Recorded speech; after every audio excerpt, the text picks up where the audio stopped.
హరీష్ రావు గారు ప్రత్యేకంగా ఈ ప్రశ్నకు సంబంధించిన అంశాల్లో వారి అభిప్రాయాలను, వారి సూచనలు, వారి సందేహాలను కూడా తెలియజేయటం అధ్యక్ష.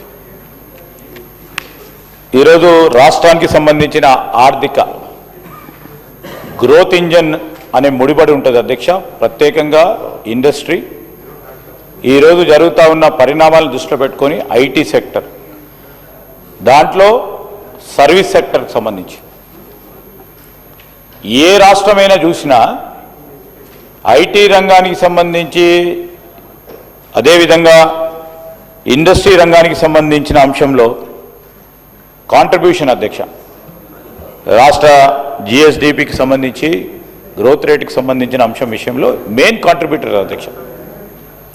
ప్రభుత్వం దగ్గర నుంచి మనము రేపు అప్రాప్రియేషన్ చేసుకున్నప్పుడు కూడా, ఎందుకంటే గౌరవ సభ్యులు ఉన్నారు, అప్రాప్రియేషన్ చేస్తున్నప్పటికీ చేస్తూ ఉన్న సొమ్ముల్లో కూడా తక్కువ శాతం ఈ రెండు రంగాలకు సంబంధించి మరి కేటాయింపులు కూడా ఉంటాయి అధ్యక్ష. కానీ వాణిజ్యం, వ్యాపారం ప్రభుత్వం తరఫున చేసేది ఈ వ్యవస్థకు సంబంధించిన మూల స్తంభాలు.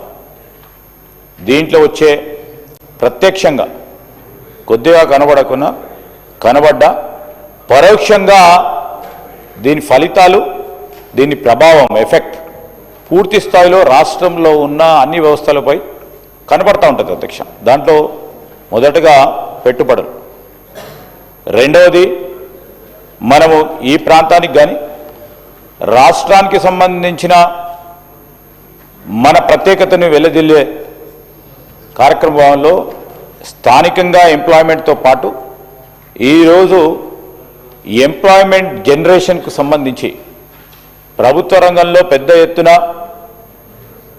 ఈరోజు ఎంప్లాయ్మెంట్ జనరేషన్ జరుగుతూ ఉన్నప్పటికీ ప్రైవేట్ రంగానికి సంబంధించి పెద్ద ఎత్తున ఉపాధి కల్పించే ప్రక్రియలో ఇండస్ట్రీ, ఐటీ రంగం. ఈరోజు దావోస్ వెళ్తూ ఉన్నాం. దావోస్ సంబంధించి అనేక సంవత్సరాలుగా అధ్యక్ష, ఎందుకంటే చెప్పాలా, అనేక సంవత్సరాలుగా ముఖ్యమంత్రి గారు, అదేవిధంగా ముఖ్యమంత్రి గారు పోకున్న కొన్ని సందర్భాల్లో ఐటీ, ఇండస్ట్రీ రంగానికి సంబంధించిన మంత్రులు, నేను 2 మార్లు వెళ్ళటం జరిగింది అధ్యక్ష. 2 మార్లు కూడా చెప్తా ఉన్న అనుభవాన్ని సభ దృష్టికి, ప్రత్యేకంగా గౌరవ సభ్యుల దృష్టికి కూడా తీసుకురావడానికి ప్రయత్నం చేస్తాను.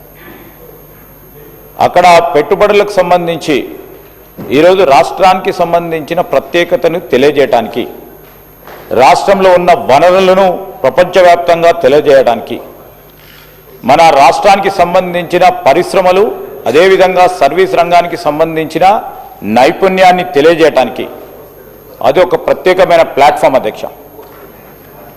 ఈరోజు ఐసోలేషన్లో మనం ఉండలేం. ఐసోలేషన్లో నేను ఇక్కడ చేస్తూ ఉన్నా, ఇక్కడి వరకే ఉంటాను అని ఐసోలేషన్లో ఈరోజు ఎకానమీ ముందుకు పోదు అధ్యక్ష. మొత్తం దేశానికి సంబంధించిన అన్ని రాష్ట్రాలకు సంబంధించి దాదాపు సగం కంటే ఎక్కువ రాష్ట్రాలకు సంబంధించిన ప్రాతినిధ్యం అక్కడికి రావటం జరుగుతుంది అధ్యక్ష. ముఖ్యమంత్రి గారితో పాటు అనేక రాష్ట్రాలకు సంబంధించిన ముఖ్యమంత్రులు, మంత్రులు, వివిధ మంత్రులు కూడా వివిధ స్థాయిలో తేవటం జరుగుతుంది. చెప్పాల్సిన అవసరం ఉంది అధ్యక్ష. ఎందుకంటే ఒక ఆబ్జెక్టివ్ క్వశ్చన్ వేశారు. డెఫినెట్లీ షార్ట్ క్వశ్చన్ కూడా ఐఎమ్ వెరీ వెరీ ఓపెన్ అధ్యక్ష. I want to be open. ఎందుకంటే వాళ్ళు చేసే విష ప్రచారానికి దానికి కూడా ఎప్పుడో ఒకసారి ఫుల్ స్టాప్ పెట్టాలా. డెఫినెట్లీ షార్ట్ క్వశ్చన్ పెట్టుకుంటాం అధ్యక్ష. ఈరోజు లాభం ఎంత అని అడుగుతా ఉన్నారు అధ్యక్ష వెంకటరమణారెడ్డి. ఈరోజు ఉపాధి కల్పన చేసే ప్రయత్నంలోనే మేము పెట్టుబడులు తీసుకొచ్చే కార్యాచరణలోనే ఈరోజు మేము చెప్పాము. ఇంతకుముందు పెట్టుబడులు ఎన్ని వచ్చినాయి, ఎన్ని కంపెనీలకు సంబంధించిన వచ్చినాయి. మేము చెప్పేదేమో, మరి పాయల్ శంకర్ గారు చెప్పేదేమో పెద్ద ఎత్తున వస్తున్నాయని, ఏదో వస్తున్నాయని కాదు. ఈరోజు చెప్పిన వాస్తవాలే. ఆ రోజు పత్రికలు రాసినంత మాత్రాన ఏ పత్రిక రాస్తే ఆ పత్రిక వారిని కోరండి, అడగండి. ప్రభుత్వ పరంగా వచ్చిన ప్రకటనని, ఆ ప్రకటన మేరకు నేను జవాబు చెప్తాను తప్ప పత్రికల్లో వచ్చిన దాన్ని ఆధారంగా చేసుకొని పోయే కార్యాచరణ తీసుకోను. ఈరోజు నేను చెప్తా ఉన్నాను అధ్యక్ష, పెట్టుబడి ప్రకటనల కింద సుమారు మీరు అడిగారు లాభం ఎంత అని, 68,150 మందికి ఇప్పుడు వ్యక్తులకు ఉపాధి కల్పించడానికి ఈరోజు వచ్చిన పెట్టుబడులు సంకల్పిస్తాయి అధ్యక్ష.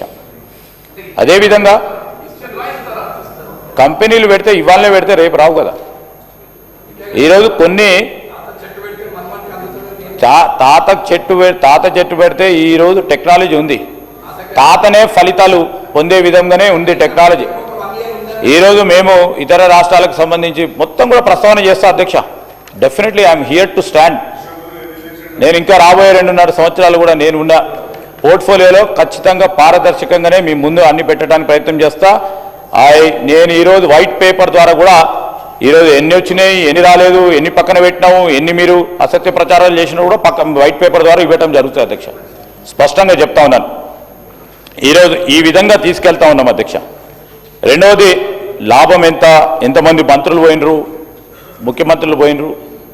ఈరోజు మంత్రులు కానీ ముఖ్యమంత్రి కానీ వారు అవసరం ఉంటే వివిధ దేశాలకు కానీ వివిధ ప్రాంతాలకు పోవాల్సిన అవసరం ఉంటుంది అధ్యక్ష. దానివల్ల రాష్ట్రానికి ఉపయోగపడే కార్యాచరణ తీసుకుంటారు. ఈరోజు ఎంత లాభం జరిగిందని అడుగుతున్నారు. లాభాలు ఇమ్మీడియట్గా జరుగుతాయా, రేపు పొద్దున జరుగుతాయా?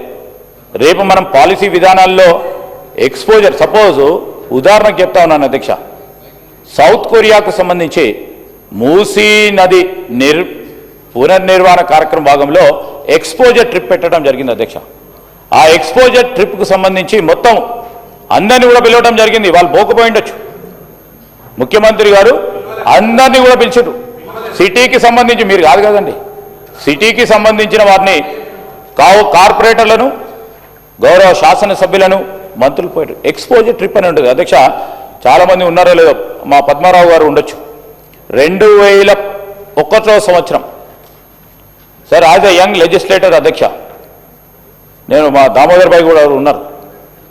6 దేశాలకు సంబంధించి ఆనాడు ప్రభుత్వం ప్రతి ఒక్క శాసనసభ్యులు 294 మంది శాసనసభ్యులని వివిధ గ్రూపుల ద్వారా 6 దేశాలకు సంబంధించి ఒక ఎక్స్పోజర్ ట్రిప్ని చూపిద్దాం. ఇమ్మీడియట్గా జరుగుతుంది అధ్యక్ష. దాని ఫలితాలు ఏంటంటే దాన్ని మనం రంజించిన అనుభవం అవసరం ఉన్నప్పుడు ఒక పాలసీ మేకర్గా ఈరోజు నేనెంత ఉపయోగిస్తూ ఉన్నాను, యాజ్ ఎ పాలసీ మేకర్గా రేపు ముందు ఎవరికైనా అవకాశం వస్తే వారు ఏ విధంగా ఉపయోగించుకోవడానికి ఉంటుంది. కొన్ని ఇమ్మీడియట్ ఎఫెక్ట్ ఉంటుంది, కొన్ని లాంగ్ టర్మ్ ఎఫెక్ట్లు ఉంటాయి అధ్యక్ష. రాష్ట్రానికి సంబంధించిన మన కీర్తి, రాష్ట్రానికి సంబంధించిన మన ప్రత్యేకతలు తెలియజేయడానికి కూడా పోవాల్సి వస్తుంది అధ్యక్ష. మారుతా ఉన్న పరిణామాలు, మారుతా ఉన్న టెక్నాలజీ యుగానికి సంబంధించిన అంశం విషయంలో కొత్తగా నేర్చుకోవాల్సిన అనేక అంశాలు ఉంటాయి. అవన్నిటిని కూడా తీసుకెళ్తాం. మేము ఈరోజు స్పష్టంగా చెప్తా ఉన్నాం. ఇంకోటి, పెట్టుబడులు వచ్చినాయి, ఎంఓయూలు అంటే sir memorandum of understanding, this base agreement అధ్యక్ష. దాని తదుపరి డ్యూ డెలిజెన్స్ చేస్తారు ఇటు మా ఇండస్ట్రీ డిపార్ట్మెంట్. డ్యూ డెలిజెన్స్ ఏంది, వారు సబ్మిట్ చేసిన డిపిఆర్, వారు సబ్మిట్ చేసినాక డిపిఆర్కు సంబంధించి వారికి ఉన్న అనుభవాలను దృష్టిలో పెట్టుకొని, లేకుంటే వారు ఫైనాన్షియల్గా ఎంత స్ట్రాంగ్ ఉన్నారో చూసి నెక్స్ట్ స్టెప్ తీసుకోవడం జరుగుతుంది. ఎంఓయూలు చేస్తూ ఉంటే ఈ పోటీ ప్రపంచంలో నేను నేరుగా ఈరోజు మా పాయల్ శంకర్ గారికి, అదే కూడా వెంకటరమణారెడ్డి గారితో ప్రత్యేకంగా నాకు జరిగిన సంభాషణ చెప్తా ఉన్నాను. గౌరవ మహారాష్ట్ర ముఖ్యమంత్రి గారితో నేను నేరుగా అడిగిన, మీకు పెట్టుబడులు వస్తూ ఉన్నాయి 6 లక్షలు 7 లక్షలు సార్, గత సంవత్సరం మీరు 7 లక్షలని డిక్లేర్ చేశారు, ఎంత మీరు గ్రౌండ్ చేస్తున్నారని అడిగాను. This is my discussion with honourable chief minister of Maharashtra. మేము 30% గ్రౌండ్ చేస్తాము, 30 to 35% గ్రౌండ్ చేస్తే అదే సక్సెస్ మాకు అని చెప్పడం జరిగింది. అంటే వారిని 65% ఎందుకు చేస్తలేరు, ఏ విధంగా చేస్తలేరు అడతలేను. They are so many practical issues will be involved after MoUs.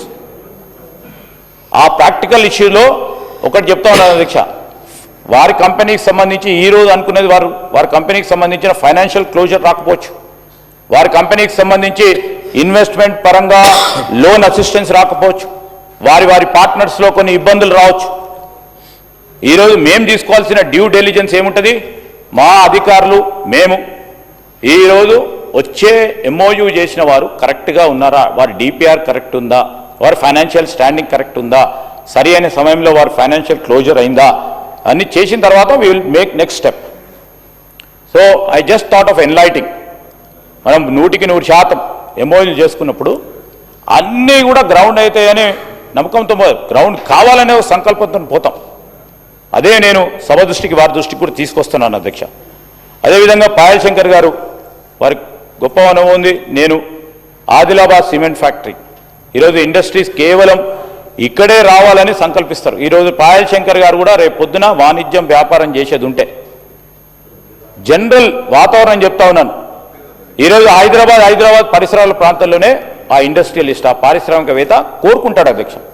ఎందుకంటే ఎయిర్పోర్ట్కి దగ్గర ఉండాలా, లాజిస్టికలీ వారికి ₹1 లాభం వచ్చే విధంగా ఉండాలని ఆలోచన చేస్తారు. నేను వారి ఆలోచనను తప్పనో ఒప్పు అని అంటలేను. ఈరోజు మేము కూడా అంటా ఉన్నాం, డిస్ట్రిక్ట్ సెంటర్డ్ ఇండస్ట్రీస్ రావాలనే ఒక ప్రయత్న భాగంలో మొట్టమొదటిసారి ఎంఎస్ఎంఈ పాలసీ తీసుకొచ్చినాం. మొట్టమొదటిసారి 10 సంవత్సరాల తర్వాత ఎంఎస్ఎంఈ పాలసీ తీసుకొచ్చినాం. ఆ ఎంఎస్ఎంఈ పాలసీలో గైడ్ లైన్స్ సరైతాను అధ్యక్ష.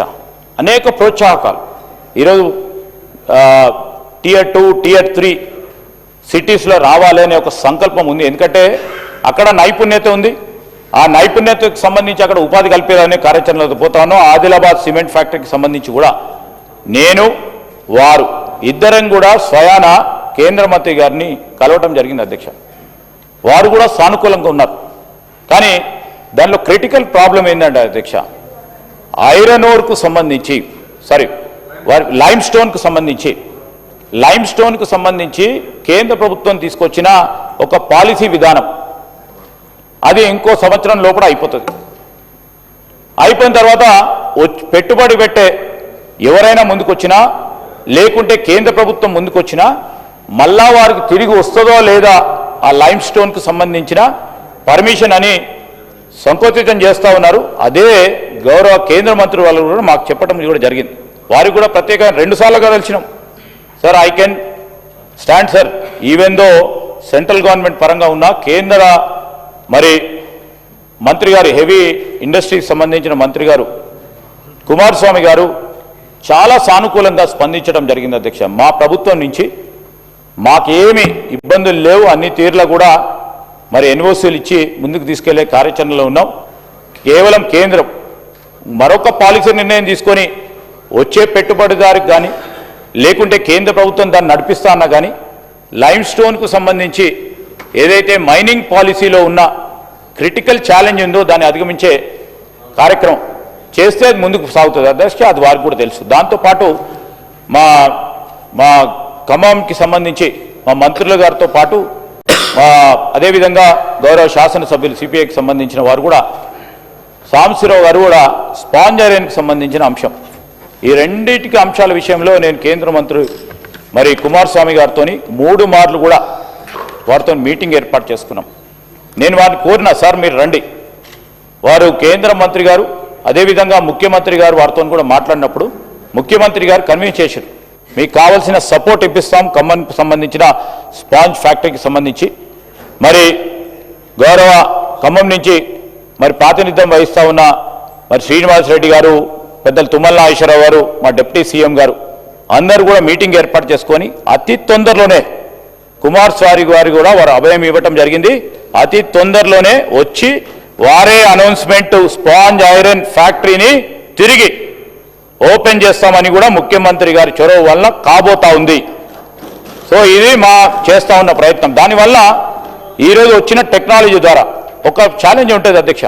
రేపు పొద్దున మా వెంకటరమణారెడ్డి గారు అడగొచ్చు, ఉదాహరణ అడగొచ్చు, ఈరోజు 500 మంది ఉన్నారు, రేపు 50 మంది ఉంటే స్పాంజ్ ఐరన్ ఫ్యాక్టరీ మీరేం తీసుకొచ్చారు? టెక్నాలజీ సంబంధించి కొత్త టెక్నాలజీని ఉపయోగించుకొని ముందుకు తీసుకెళ్తామని వారు చెప్పారు. ఆ టెక్నాలజీని పెట్టి కాదనలేము, ఫ్యాక్టరీ ఓపెన్ చేయాలి, దానికి సంబంధించి పరోక్షంగా వచ్చే ప్రయోజనాలు చూడాలి. ఆ విధంగా ముందుకు వెళ్తా ఉన్నాం అధ్యక్ష.